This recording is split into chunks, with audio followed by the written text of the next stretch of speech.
Chapter 30. Of the coming out of Yngvar and of Skallagrim's iron forging. King Harald Fairhair took for his own all those lands that Kveldulf and Skallagrim had left behind in Norway, and all their other property that he could lay hands on.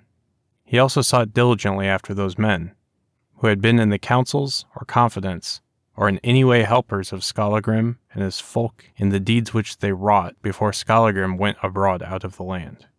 And so far stretched the enmity of the king against father and son, that he bore hatred against their kith and kin, or any whom he knew to have been their dear friends. Some suffered punishment from him, many fled away and sought refuge, some within the land, some out of the land altogether. Yngvar, Skallagrim's wife's father, was one of these men aforesaid. This rede did he take, that he turned all his wealth that he could into movables, then gat him a sea-going ship, and a crew thereto, and made ready to go to Iceland. For he had heard that Skallagrim had taken up his abode there, and there would be no lack of choice land there with Skallagrim. So when they were ready, and a fair wind blew, he sailed out to sea, and his voyage sped well. He came to Iceland on the south coast, and held on westwards past Reykjanes, and sailed into Borgar Firth, and entering Long River, went up it even to the falls. There they put out the ship's lading. But when Skallagrim heard of Yngvar's coming, he at once went to meet him, and bade him to his house with as many men as he would. Yngvar accepted this offer. The ship was drawn up, and Yngvar went to Borg with many men, and stayed that winter with Skallagrim. In the spring, Skallagrim offered him choice land. He gave Yngvar the farm which he had on Swannes, and land inwards to Mudbrook, and outwards to Stromfirth. Thereupon, Yngvar went out to this farm and took possession, and he was a most able man and a wealthy. Skallagrim then built a house on Shipness, and this he kept for a long time thereafter.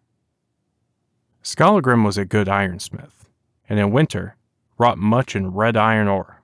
He had a smithy set up some way out from Borg, close by the sea, at a place now called Raufurnes.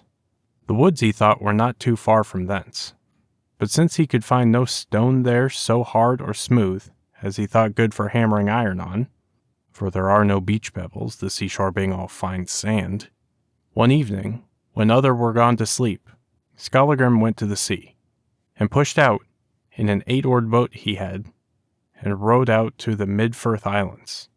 There he dropped an anchor from the bows of the boat, then stepped overboard and dived down to the bottom, and brought up a large stone and lifted it into the boat.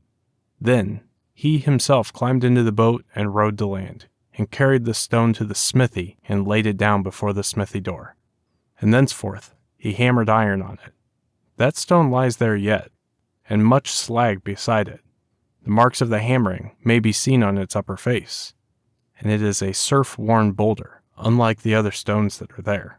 4 men nowadays could not lift a larger mass. Skallagrim worked hard at smithying, but his housecarls grumbled thereat, and thought it over early rising. Then Skallagrim composed this stave: Who wins wealth by iron, right early must rise. Of the sea's breezy brother, windholders need blast.